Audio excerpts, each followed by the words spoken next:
Chris Ball, and I'm here with Casey McCutcheon, fellow Mars racer. Casey, really appreciate you driving up tonight to spend some time with us to talk about racing. Casey, tell us a little bit about how you got started in racing and what drew you to karting. Okay. Well, I can go back mostly to my childhood, growing up going to the Malden Speedway where my stepdad raced some, and kind of towards the end of his career, and then, I got interested in, every time I went to visit my mom, I wanted to go to the track and hang out and just get into that. And then my whole family has been in cars in some type of way my whole life, whether my Uncle Jeff's building hot rods or my other uncle building stuff out of the back of his shed, and four-wheelers and just speed motors in general is what's always been interesting to me. But the karting stuff I kind of always stayed away from growing up because it just didn't interest me, because there was too much money involved. I was in a single-parent home. I didn't have any money, long days, and all that kind of stuff. And then my buddy Justin last year said, "Look, man, I got something I want you to go try out." Well, I had met Justin by just going to the local Autobahn place in Memphis, and we kind of grew up to a group of like 15 guys that would go up there and just run everybody out of the place. And so he was like, "Why don't you come try this?" Well, found a cart that a guy was selling for $500 and put it together, and came out for the Summer Nationals, and kind of just decided to run around the back and learn. So I don't have a bunch of experience out there. I think I only ran 8 or 9 races last year, so it's all a learning curve to me, but the motivation is there. I like going fast. Great. Well, let's talk about the infamous GoPro video. It has around 130,000 views, I think. It's a race, I believe, in October 17. Right. You were here at Jonesboro Karting Complex. Best I can remember, I think you ran third most of the race. And tell us a little bit about that race. Well, I started 4th, ran to the front, to 5th, a little bit of everywhere. That video, it just really shows what kind of racing's going on over here. If you look at one point, I'm in the middle, and Joseph Leister's on the bottom, and Roger's up top, and Justin's in the middle, and we're 4 wide going into 1. And all of a sudden, Joseph moves up, and I dive to the bottom, and we're still 4 wide in the middle of the corner, and then you come out, and you're still 2 and 2, and just kept fighting. It was, to me, there were 5 or 6 guys that could have won that race at any point in time. We happen to have a video clip that we're going to play now, and then we'll come back and talk a little bit about the finish.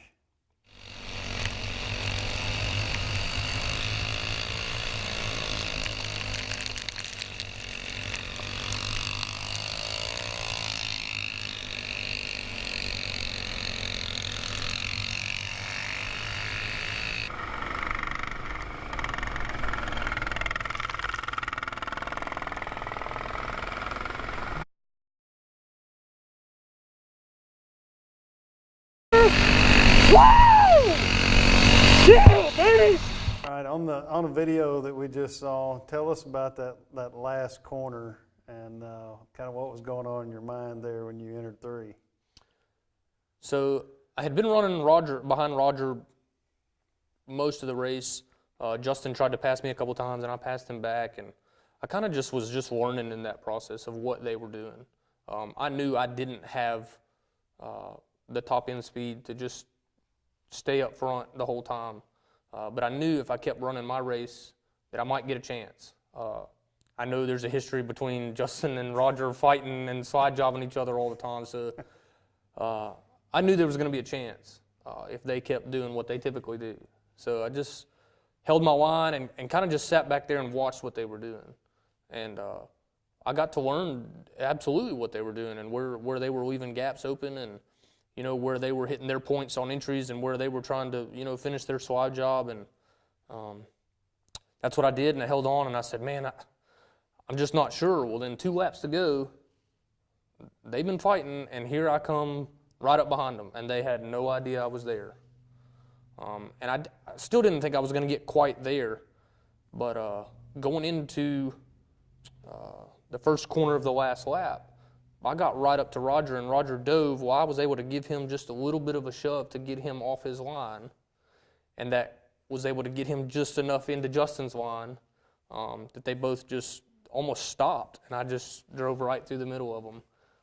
And I was leaning forward. I have a history. I ran track in high school, and I was leaning forward like that was going to help me, you know. Right. It wasn't, but, and I was like, man, I'm there, I think I'm there. And then I just took a picture in my mind, and I was, you know, a foot ahead of him. And it was really great to me because that's my buddy. I ride with him to the track.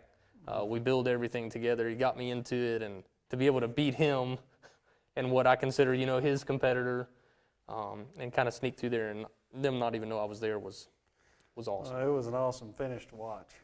I was there, and I really enjoyed watching it, and I know everyone else did as well. So Casey, tell us what you like about the Mars series and your experiences with it. Well, Chris, first off, location is great for me. I live in Memphis, so I'm not having to travel too far. You know, you got Eagles Nest down there just south of us, and Jonesboro over here, so that's really great. But I love just the versatility of what's going on in Mars. You know, there's a bunch of different classes. You got guys out there running slick tires if they want to.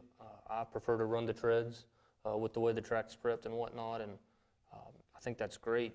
You know, particularly with the more traditional dirt racing, like kind of what we're participating in. Late models, sprint cars, all those are running treaded tires, and I just think that makes for better racing.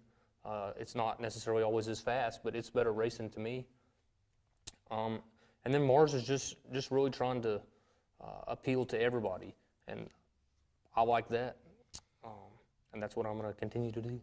I'm glad you enjoy it. We spent a lot of time working on the rules package, and we introduced treads, as you said. We were all stock car guys, and we didn't know anything about prepping slicks, so we just tried to make it easy for us, so we didn't have to spend several nights working with tires to get ready. And we wanted to create good racing, so we know we don't have everything perfect. We're going to continue to work as much as we can to make the racers have a good place to run and a good rules package. So really appreciate you being here and being a part of that. And again, thank you for coming tonight, and look forward to seeing you at the track this year. Yes, sir. Will do.